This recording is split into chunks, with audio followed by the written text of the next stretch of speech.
صحیح اس کی جو آیات بینات تلاوت کی ہیں، دعا ہے کہ اللہ کریم ہمیں قرآن مجید فرقان حمید اس کو پڑھنے اور اس پر عمل پیرا ہونے کی توفیق عطا فرمائے۔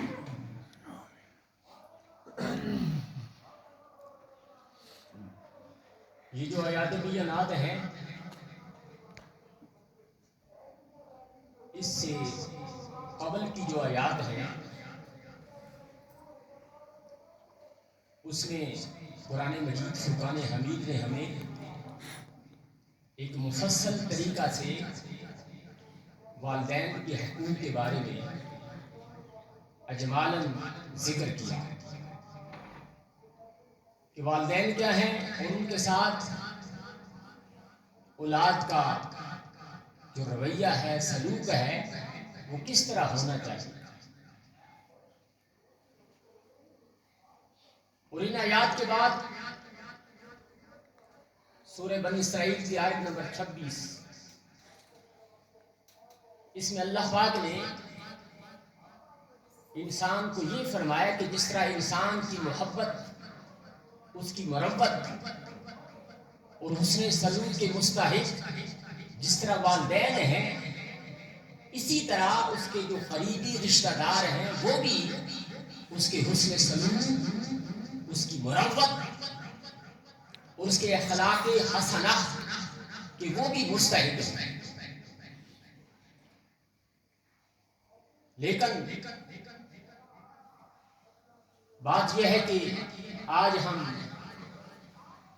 پہلی تو بات یہ ہے کہ ہم والدین کو ہی اگنور کرتے ہیں، ان کے ساتھ جو ہمارا حسن سلوک، ہمارا رویہ اور جو ہمارا اخلاق ہوا کرتا ہے وہ انتہا قسم کا کبھی کتنی اولادیں ہیں جو کہ والدین کی نافرمان ہیں، ماں باپ کا ادب و احترام نہیں کرتی۔ تو جب ماں باپ کے حقوق کی ہم پامالی کرتے ہیں تو پھر قرآن مجید نے فرقان حمید نے ہمیں یہاں پر اس آیت کریمہ میں فرمایا کہ اپنے رشتہ دار جو ہیں، جو قریبی رشتہ دار ہیں، ان کے ساتھ آپ نے ایک مروت سے پیش آنا ہے، اخلاق سے پیش آنا ہے، ان کے ساتھ حسن سلوک کرنا ہے۔ تو جب ہمارا رویہ والدین سے اچھا نہیں ہوگا تو پھر ہم رشتہ داروں کو کیا سمجھیں گے؟ اب ایک شخص اپنی ماں کا ادب نہیں کرتا تو کیا وہ اپنی خالہ کا ادب کرے گا، احترام کرے گا، اس کو عزت دے گا؟ ایک شخص اپنے باپ کو کک لگاتا ہے تو کیا پھر وہ اپنے تایا یا چچا یا باپ کی جو بہنیں ہیں، اس کی پھوپھیاں،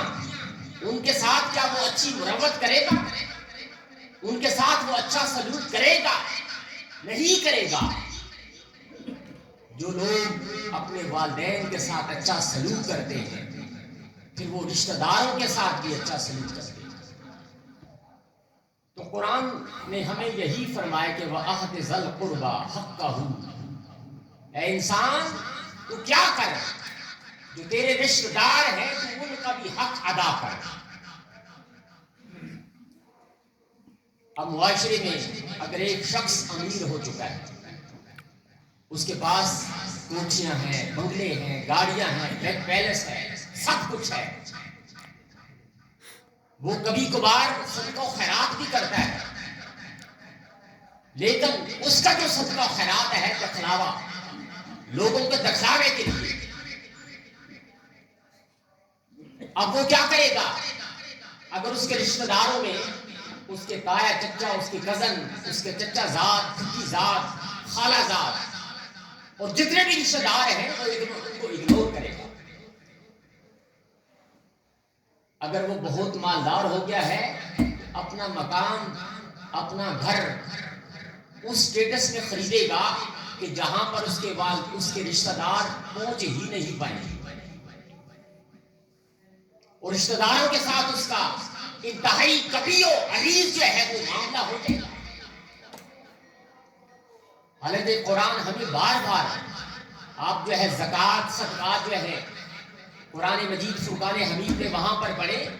تو وہاں پر بھی اللہ پاک کی ذات کیا فرماتی ہے وَآتَ الْمَالَ عَلَىٰ حُبِّهِ ذَوِي الْقُرْبَىٰ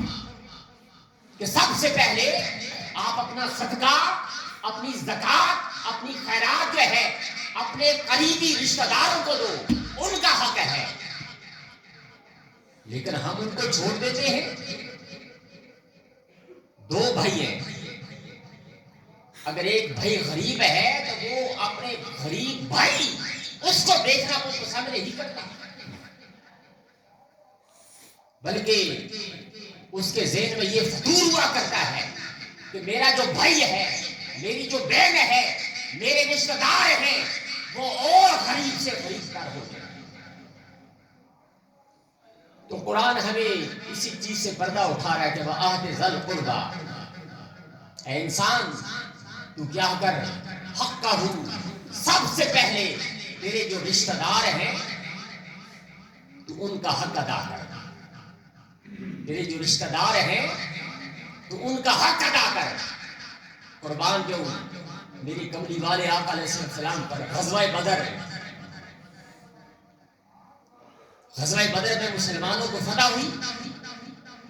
کتنے مشرکین کفار جو ہیں ان کو قیدی بنا دیا گیا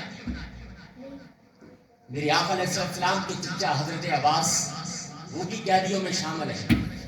اصول یہ تھا کہ ان کو رسیوں کے ساتھ جکڑ دیا جائے اب رسیوں کے ساتھ اب قیدیوں میں آپ کے چچا عباس وہ بھی شامل ہیں رسیوں کے ساتھ باندھ دیا گیا کفار کو پابند سلاسل کر دیا گیا قربان جو میرے آقا علیہ السلام پوری رات آپ کو نیند نہیں آئی پوری رات آپ کو نیند نہیں آئی صبح ہوئی تو صحابہ کرام کو بلایا مجلس شورا کو بلایا فرمایا کہ اگر آپ کا مشورہ ہو تو میں اپنے چچا عباس کے لیے کچھ کنسیشن کر دوں ان کی رسیاں کھلوا دوں یہ طلب تھی اپنے چچا کے لیے حضرت حمزہ شہید ہوتے ہیں وہ ہندا عورت جس نے آپ کے چچا حضرت حمزہ کا کلیجہ چبایا جب حضور کی بارگاہ میں ہندا کو جکڑ کر لایا گیا اس نے اسلام بھی قبول کیا ہندا نے ابو سفیان کی بیوی نے اسلام بھی قبول کیا لیکن میرے آقا کیا فرماتے ہیں صحابہ کرام اس کو کہو کہ دور چلے جا کیونکہ جب میرے پاس آتی ہے تو مجھے اپنے چچا